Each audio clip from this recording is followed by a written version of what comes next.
Hi guys, গিয়েছিলাম বাবার বন্ধু ছেলের বিয়েতে। প্রথমে 3 রকমের কাবাব নিয়ে আমরা সোজা চলে গেলাম মেইন কোর্সে। মেনু স্টার্ট হলো ফিশ ফ্রাই আর কাসুন্দি দিয়ে। এরপরই চলে এলো মশালা কুলচা আর চিকেন টিক্কা মশালা। ফুললি স্টাফড কুলচা, সফট আর টেন্ডার চিকেন টিক্কা মশালার সাথে জাস্ট অনবদ্য লাগছিল। এরপর পাতে এলো দই কাতলা। দই কাতলা আমার বরাবরেরই খুব পছন্দের একটা পদ, তাই এর গ্রেভি নিয়ে মাখিয়ে অসাধারণ লাগলো খেতে। প্রথম দিকে বসায় গরম গরম সব খাবারই খুব ভালো লাগছিল।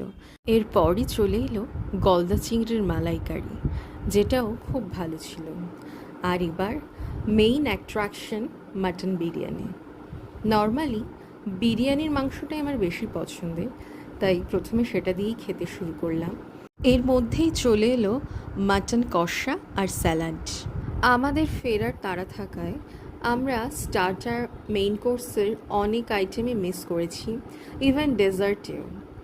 জুসি আর tender mutton was really good. এরপর শেষ পাতে চলে এলো চাটনি আর পাঁপড়, আর এরপর ছিল মিষ্টি। সো এভাবেই আমরা বিয়েবাড়িটা কাটালাম, অ্যান্ড থ্যাংক ইউ।